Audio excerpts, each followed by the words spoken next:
Hey dear, how do you feel about answering a few questions? Okay, Yeah, just wanted to give some people some ideas about what's going on here. sure. Yeah, all right. So, I guess first question: how do you see jobs in Spain as an opportunity for missions work? Well, no matter what job you have, I think that the Spanish culture and their schedule really lends itself to a vocational mission. For one thing, lunch is a 2 hour long break from about 2 to 4 p.m. They have what's called a siesta, and it is like the social expectation to go to a cafe and share a coffee and maybe a small meal with a coworker or a friend. Or you might go to a park, find a nice shady bench, and have a conversation with a stranger. So I think that really lends itself well to sharing our beliefs about Jesus and our just way of life as a Christian. Um, Another thing is after work. That's really when Spain's social life begins. Um, Work ends around 6 or 6:30 every day, and again, it's sort of the social norm to just head over to a cafe, and they have what's called a merienda right after work. Merienda means snack in Spanish.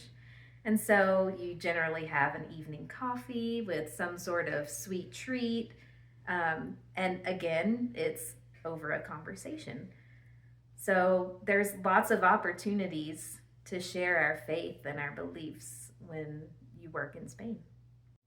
So, why do we consider Spain a mission field? So, Spain, at first glance, really looks Christian. I mean, Christianity has been there a few thousand years, and they have a lot of large churches, and there's a lot of Christian icons and symbols and artwork, and all the federal holidays are really Christian holidays. But that's just uh, that's just kind of their heritage, if you will. So they're culturally Christian. I mean, to be Spanish is to have this kind of Christian influence, but it doesn't necessarily then reflect back on their lives. Yeah, and Spain already has a lot of churches, right? They do. Many of them are, especially the larger ones now, serve as tourist attractions. And there are still definitely people going to church, and that's not something we want to replace or anything. But fewer than 20% go to church of any kind. And if you want to be a little narrower, you got, as far as Protestant churches, it's less than 2% of the country. So, what describes the spiritual climate in Spain? Some people would call it post-Christian, as in the Christian era is just kind of behind them. Another way I like to look at it is in America we like to there's this common term, call it spiritual but not religious. Spain is backwards. They're pretty religious, but they're not very spiritual. They don't actually take a lot of time to consider God and themselves in their own lives. So, why should we send missionaries? So, for one, missionaries, we don't need to send them to replace what they already have. There is a little bit of a start, and they're there, and we don't need to export American Christianity into Spain. Different culture, different world. What we do need, though, is to send support. Most of the churches, almost all of them, are small, especially in the Protestant churches. And they don't have a lot of resources and a lot of support. And what they need are mature Christians to be a part of their work and to be representatives in the community as not just an official capacity, but just being neighborly and meeting people in parks and restaurants. And for a lot of people, uh, we'd probably be the first Protestants they ever met. Okay. So tell me, dear, why the interest in Spain? Well, it's a fun story, actually. I'm a public school teacher, and I was just feeling the burnout, after the COVID years. And then the post COVID years were even harder. I just decided I needed a break. I even joked that I would go down the street and work at the new donut shop just to have something different to do. So I wrote a letter to my HR department and asked for a year off, like a sabbatical, and the wish was granted. So we were excited about that, and we went to church that weekend. That same weekend it was approved, and God just spoke to me then. There was a letter from a missionary in Spain, and it was read out loud to the whole congregation.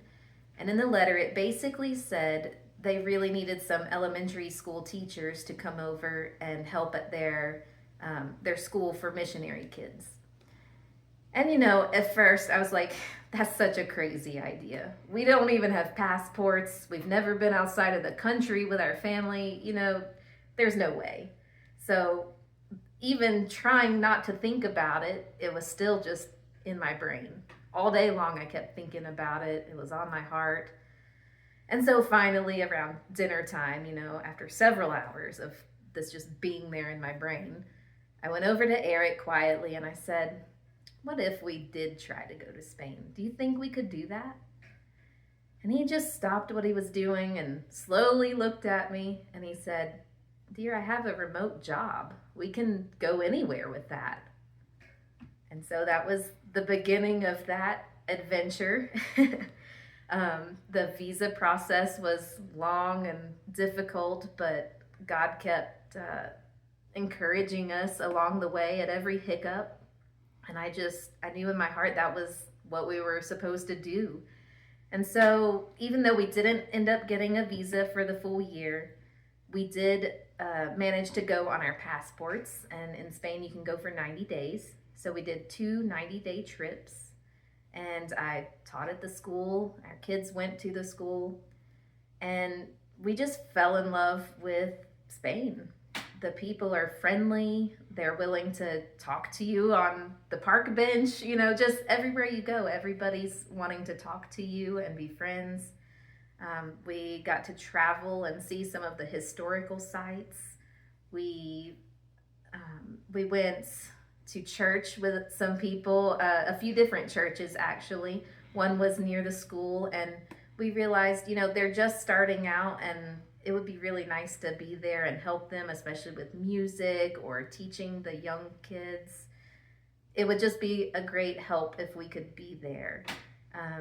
We also went to a church that was a new startup in Madrid, and again, there's just so much need for people like us who have some talents and can go and help those new churches. Practically, why is Spain a good vocational option? Well, it's financial is one of the big reasons. Spain actually has a lower cost of living than most of Western Europe.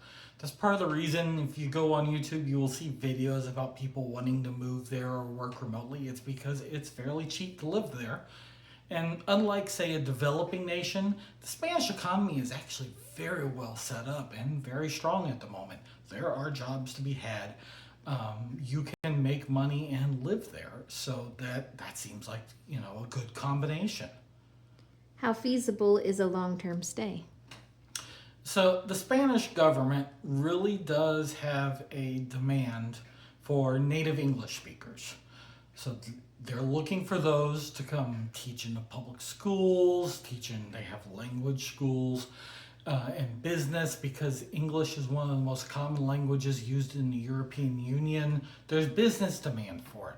And because of this, Spain does have visa options to allow remote workers to move in, for people to come in as teachers, and then establish themselves. So Spain has options, and that's one of the great reasons to go and be a vocational missionary in Spain.